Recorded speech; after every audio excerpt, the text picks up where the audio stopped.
Otto en un mundo ajeno avanzaba en absoluto silencio a lo largo de los túneles oscuros mientras sus ojos, del color del espliego, buscaban por el suelo y las paredes cambios en las bandas infrarrojas que pudieran indicarle giros o enemigos en el túnel.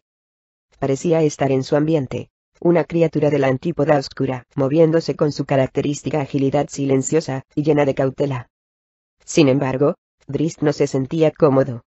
Se encontraba ya a más profundidad que los túneles más bajos de Mithril, y el aire cargado, denso, lo oprimía. Había pasado casi 2 décadas en la superficie, viviendo y adaptándose a las reglas que regían el mundo exterior. Esas pautas eran tan diferentes de los preceptos de la antípoda oscura como lo era una flor silvestre del bosque de un hongo de una caverna profunda.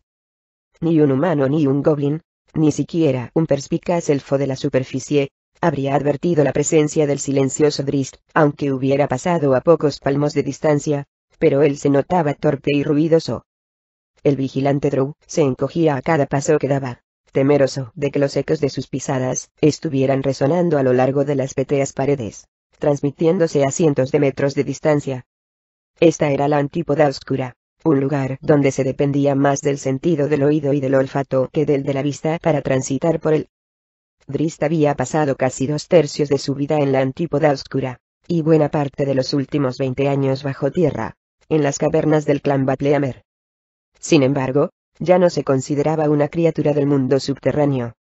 Había dejado atrás su corazón, en la ladera de una montaña, contemplando las estrellas y la luna, el amanecer y el ocaso. Este era un mundo de aire estancado, lujuriantes estalactitas y noches sin estrellas. No. Noches, no, decidió Drizzt. Solo una única, interminable noche sin estrellas. La anchura del túnel variaba mucho, a veces estrechándose hasta casi rozar los hombros de Drizzt, y en otros tramos lo bastante amplio para que una docena de hombres pudiera marchar de frente. El suelo descendía en un suave declive, conduciendo a Drizzt más y más abajo, pero el techo seguía un trazado paralelo, manteniendo con bastante regularidad una altura que duplicaba el 1,70 m del Drow. Durante largo rato, Drizzt no detectó cavernas laterales ni corredores, cosa que agradeció, ya que no deseaba verse obligado a decidir todavía si ir en una u otra dirección. Además, al haber un único camino, cualquier posible enemigo tendría que venir de frente.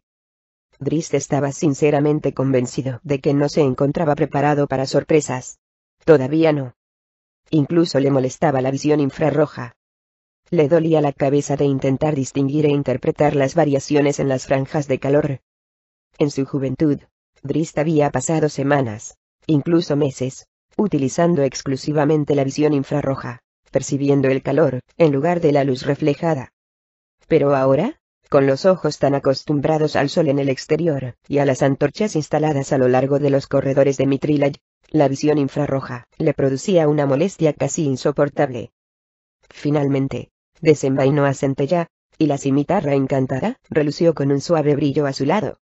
Drizzt se recostó en la pared hasta que sus ojos se adaptaron de nuevo al espectro de luz normal, y luego utilizó la espada para guiarse.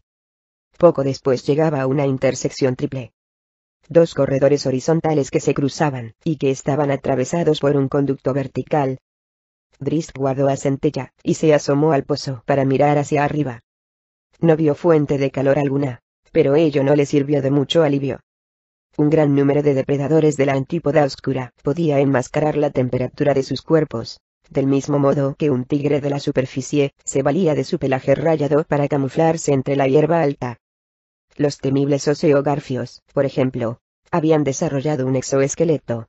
Las placas óseas enmascaraban el calor corporal de las criaturas de manera que parecían rocas corrientes a los ojos adaptados a la visión infrarroja.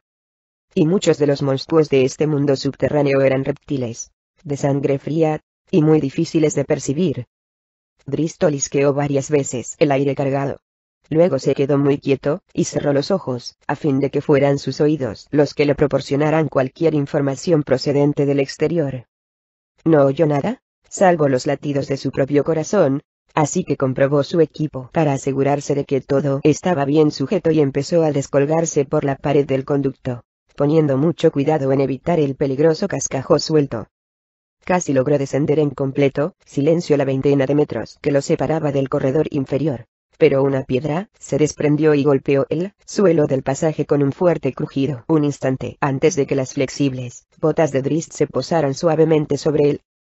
El vigilante se quedó inmóvil, escuchando cómo el sonido se propagaba de pared en pared. Como guía de una patrulla Drow, hubo un tiempo en que Drizzt había sido capaz de localizar el origen de los ecos a la perfección, distinguiendo casi de manera instintiva en qué paredes rebotaba el sonido, y desde qué dirección. Ahora, sin embargo, le resultaba difícil incluso distinguir el sonido individual de cada eco. Volvió a sentirse un extraño en este mundo, superado por la envolvente oscuridad. Y volvió a sentirse vulnerable, pues muchos habitantes de los negros subterráneos podían rastrear un eco, y este conducía directamente a él. Atravesó rápidamente un verdadero laberinto de corredores entrecruzados, algunos de los cuales giraban bruscamente, y descendían para pasar debajo de otros, o subían por escalones naturales hacia otros niveles de pasajes tortuosos. Drizzt echaba mucho de menos a Guenhwyvar, ya que la pantera sabía encontrar la ruta más directa a través de cualquier laberinto. Volvió a acordarse del felino al poco rato, cuando dobló un recodo y se tropezó con los despojos de una presa reciente. Era algún tipo de lagarto subterráneo, demasiado mutilado para que Drizzt pudiera distinguir exactamente cuál. Le faltaba la cola, y también la mandíbula inferior. Lo habían destripado para comerse las entrañas. Drizzt vio que en la piel había unos cortes largos y profundos, como si los hubieran hecho unas garras, así como también varios verdugones finos y alargados, semejantes a los que deja un látigo. Al otro lado de un charco de sangre, a unos cuantos palmos del cadáver, el Drow encontró una única marca, la huella de una zarpa almohadillada de tamaño y forma muy similar a la que dejaría Guenhwyvar. Pero la pantera de Drizzt estaba a centenares de kilómetros de distancia, y estos despojos, según los cálculos del vigilante, llevaban allí menos de una hora. Las criaturas de la antípoda oscura no merodeaban grandes distancias, como hacían los animales de la superficie, de modo que el peligroso depredador no podía estar muy lejos. Bruenor Batleamer avanzaba por el corredor echando pestes, su pena desplazada, momentáneamente, por un creciente estado colérico. Tibledorf Puent caminaba a saltos detrás del rey, haciendo una pregunta tras otra, y su armadura chirriaba a cada movimiento de manera irritante. Bruenor frenó en seco, y se volvió hacia el camorrista. Su rostro, tan congestionado por la ira que la cicatriz había adquirido un tono rojo subido, se acercó a un palmo de la barbuda cara de Puent. —¿Por qué no te das un baño? —rugió. Puent dio un respingo, e hizo un sonido estrangulado ante la orden implícita en la pregunta. A su juicio, un rey enano que ordenaba a uno de sus súbditos tomar un baño era comparable a un rey humano que mandaba a sus caballeros a asesinar bebés. Había ciertos límites que un monarca no debía cruzar, así de simple. —Va —respondió Bruenor—. Era mucho pedir de ti. Pero lárgate, y engrasa esa condenada armadura. ¿Cómo esperas que un rey pueda pensar con tantos chirridos y crujidos? La cabeza de Puent subió y bajó en un precipitado gesto de conformidad. Luego, el enano se alejó deprisa, casi temeroso de quedarse, temeroso de que el tirano rey Bruenor repitiera la orden de que se bañara. Lo único que quería Bruenor era librarse del camorrista. Con franqueza, le importaba un ardite si realizaba o no la tarea encomendada. Había tenido una mala tarde. Acababa de entrevistarse con Berkgar el intrépido, un emisario de Piedra Alzada, y había descubierto que Catibrie no había aparecido por el poblado bárbaro, aunque hacía casi una semana que había partido de Mithril. Bruenor repasó lo ocurrido durante el último encuentro con su hija. Hizo memoria de lo que la joven había dicho, intentando recordar cada palabra para descubrir algún indicio que lo pusiera en la pista de lo que había sucedido. Pero Bruenor había estado demasiado absorto en aquellos momentos. Si Catibrie había insinuado algo aparte de su intención de ir a Piedra Alzada, al enano se le había pasado por alto. Lo primero que pensó cuando habló con Berkgar era que su hija se había topado con algún problema en la ladera de la montaña. Estuvo a punto de mandar un contingente de enanos a rastrear la zona, pero, siguiendo una corazonada, antes de dar la orden, preguntó al emisario acerca del túmulo que se estaba levantando en memoria de Wulfgar. —¿Qué túmulo? —contestó Berkgar. Bruenor supo entonces que su hija lo había engañado, y que si había alguien más complicado en el enredo, no era difícil deducir la identidad del cómplice. Irrumpió en una estancia con tanto ímpetu que casi arrancó de los goznes la puerta de madera, reforzada con bandas de hierro. Su violenta entrada sobresaltó a las dos personas que estaban allí. Buster Brazel, un excelente artífice de armaduras, y su súbdito Alflin. Regis estaba encaramado a una pequeña plataforma, y el enano de barba negro azulada le tomaba medidas para agrandar su armadura a un tamaño acorde con su barriga cada vez más prominente. Bruenor se dirigió hacia el pedestal, y Buster fue lo bastante sensato para retirarse unos pasos. Agarró al Alflin por la pechera de la túnica, y lo alzó en vilo con una sola mano. ¿Dónde está mi hija?, bramó el enano. En Piedrals. Regis no pudo terminar de decir la mentira, porque Bruenor lo sacudió violentamente, como si fuera un muñeco de trapo. ¿Dónde está mi hija?, preguntó de nuevo el enano en un tono bajo que parecía un gruñido amenazador. Y no intentes hacerte el listo conmigo, panza redonda. Regis empezaba a estar harto de que nos zarandearan sus supuestos amigos. La despierta mente del Alflin urdió de inmediato una historia en la que Catibrie había salido hacia Luna Plateada en busca de Drizzt. Al fin y al cabo, no sería del todo un embuste. Sin embargo, al mirar el semblante de Bruenor, contraído por la ira, pero rebosante de preocupación, Regis se sintió incapaz de decir una mentirijilla. Bájame, dijo con voz queda, y, al parecer, Bruenor advirtió lo que traslucía el tono del Alflin, pues lo soltó con suavidad en el suelo. Regis se alisó la túnica arrugada, y agitó un puño frente al rey enano. ¿Cómo te atreves?, bramó. Bruenor reculó, sorprendido por el inesperado e insólito arrebato. Primero, Drizzt viene, y me obliga a guardar un secreto. Luego, aparece Catibrie, y me intimida hasta que se lo cuento. Y ahora tú, menudos amigos tengo. Las punzantes palabras calmaron al temperamental enano, pero solo hasta cierto punto. ¿Qué intentaba insinuar Regis, y de qué secreto hablaba? Tibbledorf Puente irrumpió en la habitación justo en ese momento. Su armadura seguía chirriando como antes, pero su cara, su barba y sus manos estaban pingadas de grasa. Se frenó junto a Bruenor, y evaluó un instante la inesperada situación. Luego se frotó las manos, y las pasó por las cortantes anillas de la pechera de su armadura. ¿Le doy un buen abrazo?, preguntó, esperanzado, a su rey. Bruenor levantó una mano para contener al ansioso camorrista. ¿Dónde está mi hija?, inquirió por tercera vez, en esta ocasión con una actitud tranquila, como si se lo preguntara a un amigo. Regis alzó la barbilla con gesto firme, asintió y empezó a hablar. Le contó a Bruenor todo, incluso el hecho de haber ayudado a Catibrie, proporcionándole la daga del asesino y la máscara mágica. El semblante de Bruenor empezó a contraerse de nuevo por la cólera, pero Regis mantuvo el tipo, relativamente hablando, y su actitud disipó la creciente ira del rey enano.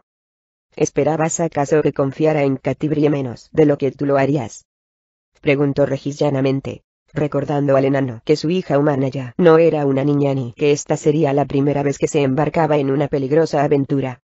Bruenor no sabía cómo tomar este asunto. Por un lado, quería estrangular a Regis, pero comprendía que solo era la forma de dar rienda suelta a su frustración, y que el Alflin no tenía realmente la culpa. Pero, ¿qué otra cosa podía hacer? Tanto Drizzt como Catibrie habían partido hacía mucho tiempo, y ya estarían muy lejos, y Bruenor no tenía la más remota idea de cómo reunirse con ellos. Además, en estos momentos, el enano tampoco se sentía con fuerzas para intentarlo. Bajó la vista al suelo, la ira consumida, y de nuevo reemplazada por la tristeza. Sin decir una palabra más, salió de la habitación. Tenía que pensar, y, por bien de su más querido amigo, y de su amada hija, hacerlo rápido. Puent miró a Regis y a Buster pidiendo una explicación, pero ellos se limitaron a sacudir la cabeza. Un leve roce, quizá las pisadas amortiguadas de un felino, fue lo único que Drizzt alcanzó a oír. El vigilante Drow permaneció totalmente inmóvil, agudizando al máximo los sentidos en sintonía con el entorno. Si se trataba de un felino, Drizzt sabía que el animal se encontraba lo bastante cerca para percibir su olor, para saber que algo había entrado en su territorio. El Drow escudriñó la zona con detenimiento. El trazado del túnel seguía siendo irregular, a veces ancho, otras veces angosto, y este tramo en particular era accidentado y escabroso, con el suelo lleno de baches y agujeros, y las paredes jalonadas de nichos naturales y oquedades profundas. El techo tampoco seguía ya un trazado regular, y a veces era bajo, y otras veces alto. Drizzt podía ver las diferentes gradaciones de calor en las altas paredes, y comprendió que estos muros estaban jalonados de repisas en muchos puntos. Un felino grande podía encaramarse a uno de esos salientes, y acechar una posible presa desde lo alto. La idea no resultaba tranquilizadora, pero Drizzt tenía que seguir adelante. Volver sobre sus pasos significaba desandar todo el camino hasta el conducto vertical, y trepar por él hasta un nivel más alto, para después deambular por la zona con la esperanza de encontrar otro camino de bajada. El tiempo jugaba en su contra. Y también en contra de sus amigos. Avanzó con la espalda pegada al muro, en una postura agazapada, con una de las cimitarras desenvainada, y la otra mano sobre la empuñadura de centella, preparada para enarbolarla, si era preciso. Drizzt no quería que el mágico brillo azulado de la hoja revelara aún más su posición, aunque sabía que los depredadores felinos de la antípoda oscura no precisaban luz. Pasó sigilosamente ante la boca de una oquedad ancha y poco profunda, y enseguida llegó al borde de una segunda, más angosta y más profunda. Cuando comprobó que en esta tampoco había ninguna bestia al acecho, escudriñó de nuevo la zona para hacer un reconocimiento general.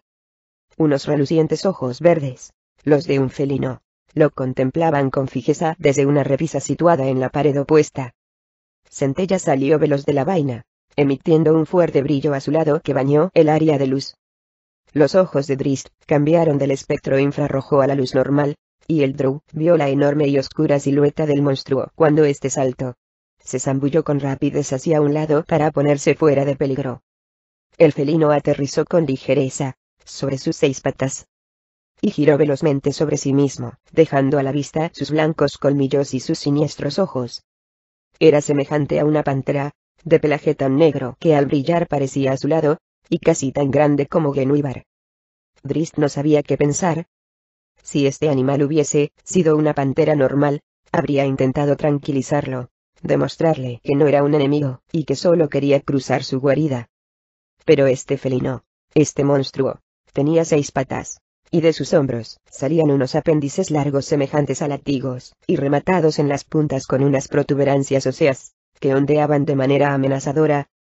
La bestia avanzó, gruñendo, las orejas aplastadas contra el cráneo, y enseñando los formidables colmillos. Drizzt adoptó una postura agazapada, con las cimitarras extendidas hacia adelante, y los pies bien equilibrados, preparado para hacer una finta lateral. La bestia se paró.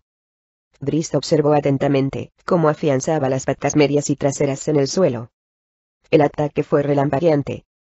Drizzt amagó un movimiento hacia la izquierda, pero la bestia se frenó en seco. El Drow hizo otro tanto, y arremetió de frente para lanzar una estocada con una de las cimitarras. El curvo acero se dirigió directamente al punto situado entre los ojos del animal, con precisión impecable. Solo hendió el aire, y Drizzt trastabilló por el impulso. Llevado por el instinto, se zambulló de cabeza al suelo, y acto seguido rodó hacia la derecha, al tiempo que uno de los tentáculos chasqueaba sobre su cabeza, y el otro lo alcanzaba de refilón en la cadera. Unas garras inmensas lanzaron zarpazos a diestro y siniestro, pero el Drow blandió las cimitarras a un ritmo enloquecido, manteniéndolas a raya. Drizzt se incorporó rápidamente, y se desplazó unos pasos, poniendo un poco de distancia entre él y el peligroso felino. Se agachó de nuevo, en una postura defensiva, sintiéndose mucho menos seguro ahora. El animal era listo. Drizzt nunca habría imaginado que una bestia pudiera realizar semejante finta. Y, lo que era aún peor, no se explicaba cómo había podido fallar su estocada. Ni siquiera la increíble agilidad de un felino podría justificar que el animal la hubiera esquivado con tanta rapidez. Un tentáculo lo atacó por la derecha, y Drizzt levantó la cimitarra no solo para interceptar el golpe, sino que con la esperanza de cercenar el apéndice. Falló, y, cogido por sorpresa, reaccionó apenas con tiempo suficiente para girar el cuerpo a la izquierda, pero recibió otro latigazo en la cadera, muy doloroso. La bestia se abalanzó sobre él, con una garra extendida para enganchar al Drow en plena pirueta. Drizzt blandió a Centella para frenar la acometida, pero el golpe lo alcanzó de lleno, un palmo por debajo del ángulo defensivo de la cimitarra. De nuevo, la rapidez de reflejos del vigilante lo salvó, porque en lugar de esquivar la trayectoria de la garra, que le habría abierto profundos cortes en el cuerpo, acompañó el movimiento, zambulléndose al suelo. De inmediato gateó por debajo del animal y pateó frenéticamente para esquivar las chasqueantes mandíbulas. Se sentía como un ratón, escabullándose entre las garras del gato de la casa, solo que este gato tenía 2 patas más entre las que pasar. Drizzt se revolvió propinando codazos y golpes, y, aunque no veía nada, lanzó una estocada hacia arriba, que esta vez dio en el blanco. En el frenesí del momento no lo entendió, pero al salir de debajo de la pantera cayó en la cuenta de que el acierto del golpe se debía a su ceguera. Se incorporó de un salto, y de inmediato dio una voltereta hacia adelante, eludiendo por poco los chasqueantes tentáculos. Había actuado sin ver, y, sin embargo, era el único golpe certero que había dado. La pantera se volvió hacia él, rugiendo de rabia, y sus verdes ojos traspasaron al elfo oscuro como 2 dagas luminosas. Drizzt escupió aquellos puntos de luz con un propósito determinado, y, aunque apuntó con precisión, y la bestia no hizo movimiento alguno para esquivarla, la saliva dio en el suelo. El felino no estaba donde parecía estar. El drow intentó rememorar su entrenamiento en la academia de Menzoberranzan. Les habían hablado de este tipo de animal en una ocasión, pero no era una especie muy corriente, y por ello, no se le dedicó un estudio más amplio. El felino se lanzó al ataque. Drizzt saltó hacia adelante, poniéndose al alcance de los dolorosos tentáculos, y dirigió su siguiente golpe, medio metro a la derecha del punto donde veía al animal. Pero la pantera estaba a la izquierda. Cuando su cimitarra siseó, inofensiva, en el aire, el drow supo que se había equivocado, y que estaba en un apuro. Se impulsó hacia arriba con un salto, y sintió un zarpazo en el pie, el mismo que se había herido durante la lucha sostenida con Artemis Entreri en la cornisa de una ladera, en el exterior de Mithril. Centella se descargó en un golpe descendente, y la magnífica hoja abrió un tajo en la zarpa de la bestia, obligándola a recular. Drizzt aterrizó casi encima del animal. Sintió el ardiente aliento de sus fauces babeantes cerca del antebrazo, y adelantó el puño al tiempo que giraba la muñeca, para que la cruz del arma evitara que el monstruo le arrancara la mano de una dentellada. Cerró los ojos, ya que solo conseguirían confundirlo, y descargó con fuerza la empuñadura de Centella. El golpe alcanzó al monstruo en la cabeza. Luego retrocedió bruscamente, y echó a correr. Un tentáculo chasqueó tras él, y el extremo óseo lo alcanzó en la espalda, pero el drow rodó sobre sí mismo, evitando que el latigazo le diera de lleno. En pie de nuevo, Drizzt emprendió la huida a todo correr. Con el monstruo pisándole los talones, llegó a la oquedad ancha y poco profunda y giró, de manera que la espalda y los flancos quedaron protegidos por el muro rocoso. Drizzt se concentró, recurriendo a sus dotes mágicas innatas, y lanzó un globo de oscuridad impenetrable en el que desapareció la luz de Centella, y el brillo de los ojos de la bestia. El drow dio un par de pasos en círculo y luego se adelantó, ya que no quería que el animal saliera de la zona de oscuridad. Oyó el siseo de un tentáculo que pasó rozándolo, y luego percibió el siguiente golpe que llegaba desde el lado opuesto. Drizzt sonrió con satisfacción cuando su cimitarra se descargó saliendo al encuentro del apéndice, y lo cercenó. El rugido dolorido de la bestia sirvió de guía a Drizzt. Sabía que no podía acercarse demasiado, pero con las cimitarras su alcance era mayor. Con Centella levantada para frenar los golpes del otro tentáculo, descargó varias estocadas seguidas con la otra arma, sin demasiado éxito. La enfurecida bestia saltó sobre él, pero Drizzt lo percibió, y se tiró de bruces al suelo. Luego rodó sobre la espalda al tiempo que arremetía con ambas cimitarras hacia arriba. Esta vez, los aceros infligieron 2 profundos tajos en el vientre del monstruo. El felino se derrumbó pesadamente contra la pared, y, antes de que tuviera tiempo de recuperarse, Drizzt se le echó encima. Una cimitarra se descargó contra el cráneo del animal, y le abrió un corte en la cabeza. El animal se revolvió rápidamente, y saltó con las zarpas extendidas, y las fauces abiertas. Centella lo estaba esperando. La punta de la cimitarra alcanzó a la bestia en la mandíbula, y resbaló en el hueso, para después hincarse en el cuello. Una zarpa golpeó la hoja del arma, y a punto estuvo de desarmar al Drow, pero Drizzt sabía que tenía que aguantar, si quería salvar la vida. Hubo un forcejeo frenético, pero el vigilante, aunque retrocedió, se las arregló para mantener a raya a la bestia. Los dos salieron del globo de oscuridad, el monstruo todavía empujando. Drizzt cerró los ojos. Percibió que el tentáculo restante iba a golpearlo, y se echó bruscamente hacia adelante, descargando todo su peso en centella. El tentáculo se enroscó sobre su espalda, y Drizzt levantó el codo del otro brazo justo a tiempo de evitar que la punta ósea lo alcanzara de lleno en la cara. Centella estaba hincada hasta la mitad en el cuello del monstruo, que emitía un sonido borboteante y resollante, pero las grandes zarpas se descargaban contra los costados del Drow, arrancando tiras de la capa y arañando la fantástica cota de Mithril. El felino intentó girar la cabeza hacia el brazo de Drizzt. La mano libre del elfo oscuro se puso en movimiento, y empezó a descargar golpe tras golpe con la otra cimitarra sobre la cabeza del monstruo. Sintió que las garras lo sujetaban, y que las chasqueantes fauces se acercaban a un par de centímetros de su vientre. Una de las uñas se introdujo entre las anillas de la cota, y se clavó en el costado del Drow. La cimitarra seguía golpeando. Cayeron los dos al suelo, en un confuso revoltijo, Drizzt sobre su costado, y mirando de frente aquellos ojos enloquecidos. Pensó que estaba condenado, y se retorció en un intento de soltarse del abrazo mortal. Entonces las garras de la bestia se aflojaron, y Drizzt comprendió que la bestia había muerto. Por fin consiguió incorporarse, y contempló a la criatura. Sus verdes ojos seguían brillando aún después de muerta.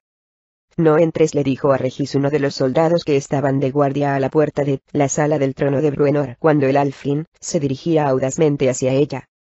Regis miró al guardia atentamente. Nunca había visto a un enano tan pálido. La puerta se abrió de golpe, y un contingente de enanos, armados hasta los dientes, y equipados con armaduras, salió precipitadamente, tropezando unos con otros, y rodando por el suelo mientras huían a todo correr pasillo adelante. Los persiguió la sarta de insultos y maldiciones que barbotaba su rey.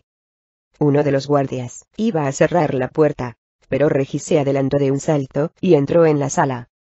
Bruenor paseaba como un león enjaulado cerca del trono, lanzando puñetazos al enorme sillón cada vez que pasaba lo bastante cerca de él.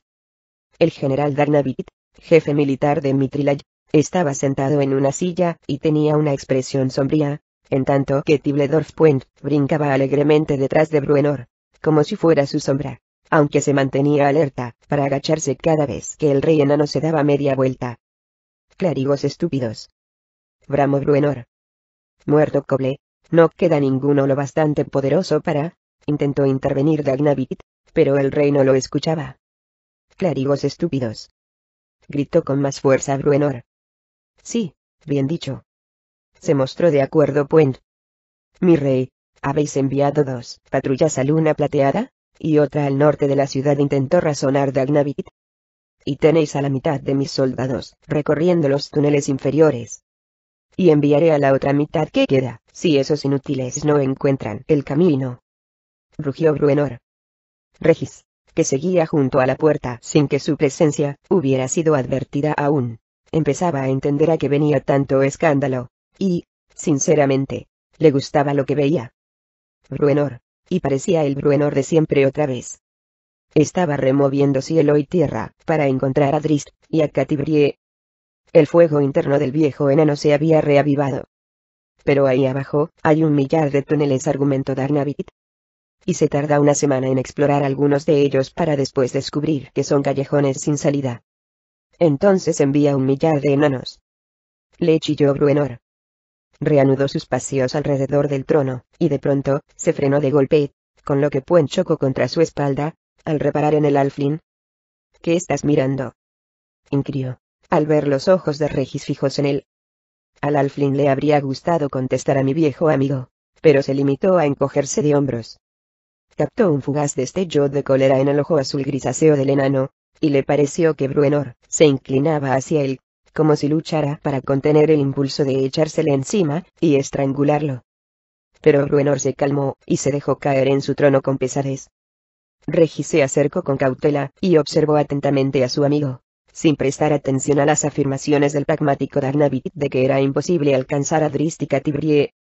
Regis había oído suficiente para deducir que al general no lo preocupaba demasiado ninguno de los dos, cosa que no lo sorprendía mucho, ya que el osco enano no sentía aprecio por nadie que no perteneciera a su raza.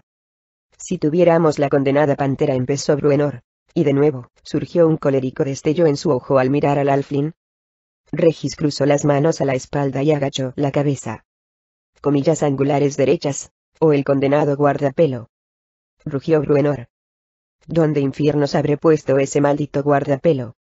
Regis se encogía con cada grito y estallido de furia, pero el enfado de Bruenor no le hizo cambiar su opinión de que había obrado bien al ayudar a Catibrier y hacer que se llevara la pantera. Y, aunque casi esperaba que Bruenor le atizara un puñetazo en cualquier momento, tampoco cambió de opinión respecto a que se alegraba de volver a ver al enano rebosante de vida.